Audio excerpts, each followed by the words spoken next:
अस्सलाम वालेकुम, मैं हूं हुसैन तलत और मेरे साथ मौजूद है पेशावर ज़ल्मी के कप्तान बाबर आज़म। बाबर, क्या हाल चाल है? ठीक है आप? अल्हम्दुलिल्लाह, आप बताएं। आज पेशावर ज़ल्मी ने बहुत अच्छा मैच जीता है जिसमें मेरी और बाबर भाई की पार्टनरशिप हुई है, तो उसके ऊपर बात करते हैं कि आप एज ए कैप्टन कैसे देखते हैं ओवरऑल टीम की परफॉर्मेंस को। देखें परफॉर्मेंस जिस तरह ओवरऑल हमारी परफॉर्मेंस रही है वो काफ़ी अच्छी रही है। देखें जब भी आप जीते हैं आप उसको उससे कॉन्फिडेंस मिलता है, और जो चीज़ें हम लैक कर रहे थे इस मैच में आपने देखा होगा कि वो हमने उस चीज़ को टिक किया और उस पर जो गलतियाँ थी उसको रिपीट नहीं किया।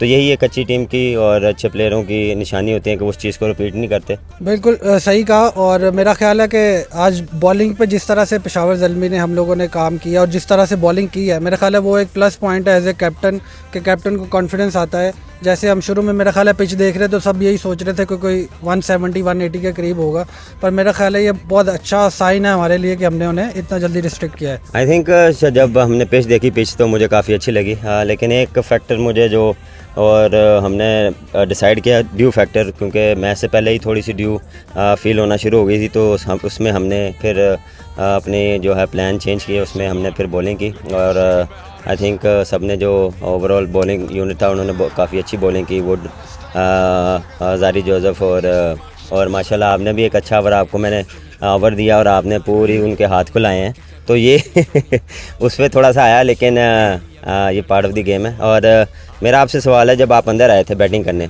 क्या माइंड सेट था? क्योंकि 3 आउट हो चुके थे, उस पर प्रेशर आप पे एज अ बैटिंग यूनिट आता है, तो उस टाइम आपके माइंड में क्या था?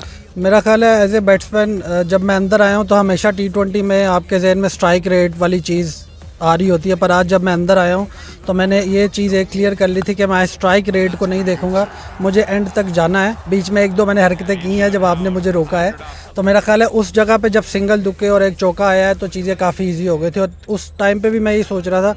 और साथ सबसे जो अच्छी चीज़ एज ए बैट्समैन मेरे लिए थी कि वो दूसरी साइड से आप बाउंड्री लेते जा रहे थे, सो 8-9 7-8 करने में मुश्किल नहीं हो रही थी, जिसकी वजह से मैंने टाइम लिया और उसमें मुझे हेल्प हुई। यही देखें मेरा माइंड में, और जब आप अपने अंदर आए थे तो मेरा माइंड में यही था कि हमने पार्टनरशिप बिल्ड करनी है। हम थोड़े से, अगर हमें रन्स भी नहीं मिलेंगे, हम लेकिन इंटेंट पॉजिटिव रखेंगे तो उसमें दूसरी टीम पे प्रेशर रहेगा। लेकिन जब आप इनिंग्स और पार्टनरशिप आप बिल्ड करते हैं तो ऑटोमेटिकली दूसरी टीम जो है वो बैकफुट पे जाती हैं। उसमें मेरे ख्याल से हम दोनों ने यही प्लान था कि हम कोशिश करेंगे कि एक आधी बाउंड्री अगर नहीं हुई तो उसमें पैनिक नहीं होना। देखें इस मैच में जब आप पैनिक होते हैं और कुछ एक्स्ट्रा करने जाते हैं और प्लान से हटते हैं तो उसमें थोड़ी सी आपको मुश्किलात आती हैं। लेकिन मेरे ख्याल से जिस तरह आपने इनिंग्स खेली, आउटस्टैंडिंग इनिंग्स थी, सिचुएशन के हिसाब से रिक्वायर्ड किया था उस टाइम पे, मुझे भी एक था कि मेरे साथ कोई पार्टनरशिप करे। मेरे भी दिमाग में बहुत सी चीज़ें चल रही थी कि मैं यार इधर से इतना उसको अटैक कर दूं, लेकिन उसमें ये था कि आपने उस दूसरे हैंड से जो है वो प्रेशर आने नहीं दिया। बिल्कुल। और एक आखिरी पॉइंट और मेरा ख्याल है जो मैं आपसे बार बार डिस्कस, हम दोनों ही एक दूसरे से कर रहे थे कि बीच में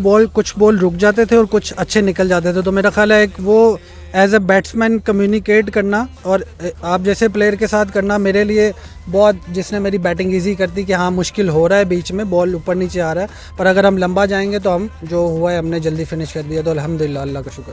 thank you ji. Thank you.